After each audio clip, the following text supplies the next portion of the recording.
It's surprising how well Jake Paul is handling his first loss against boxer-turned-influencer Tommy Fury, especially after years of trash talk leading up to the fight from both parties. Twice postponed, the highly anticipated showdown between the internet-famous boxers was delayed first due to Love Island star Fury's injury in December 2021 and then because Fury was refused entry into the US in August 2022. Despite this, Paul was still the favorite to emerge victorious and even had the backing of rapper Drake, who placed a bet on him. Having earned notoriety for his ability to stir up trouble and incite chaos, YouTuber Jake Paul has been calling himself a professional boxer since 2020.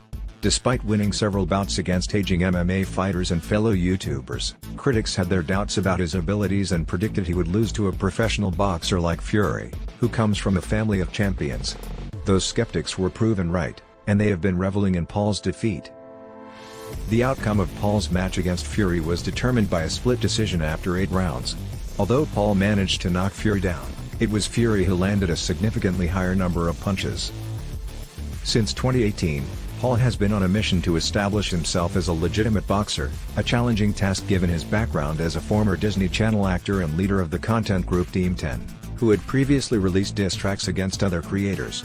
Despite accusations of scamming fans, causing property damage, and assaulting women, which he denies, Paul remains determined to prove his boxing prowess. Instead, Paul channeled the public perception of him as a villain into his boxing persona. The sport encourages trash talk and big personalities, which in turn drives pay-per-view purchases. Paul's experience as a content creator has only increased his theatricality as a boxing villain. He even uploaded a skit of himself and his girlfriend mocking Fury in June 2022, which has 1.4 million views. Fans of boxing and those who dislike influencers have been eagerly anticipating the downfall of a brash YouTuber with an overinflated sense of self. Their wishes were finally granted, and Paul has managed to profit from the attention generated by his defeat. During his appearance on HBO's Game Theory, just 3 weeks prior to his match against Tommy Fury, Jake Paul was posed with a question by host Bomani Jones: "What would happen if you were to lose one of these fights?" As soon as he was asked the question, Paul visibly bristled, and the tense exchange that followed became the latest in a series of viral videos featuring the YouTuber.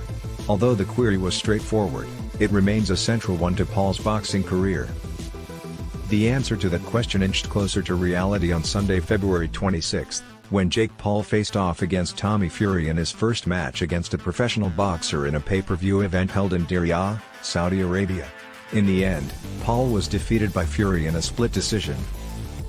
To contextualize the match, as Fury himself acknowledged in his post-fight remarks, Paul had only been seriously training in boxing for about 3 years, whereas Fury has been boxing since he was 6 years old. While Paul leveraged his social media fame to break into boxing, Fury initially rose to prominence through his participation in reality TV shows, including Love Island, where he gained notoriety for his athletic abilities and his connection to world heavyweight champion Tyson Fury. Fury has since used his fame to further his boxing career.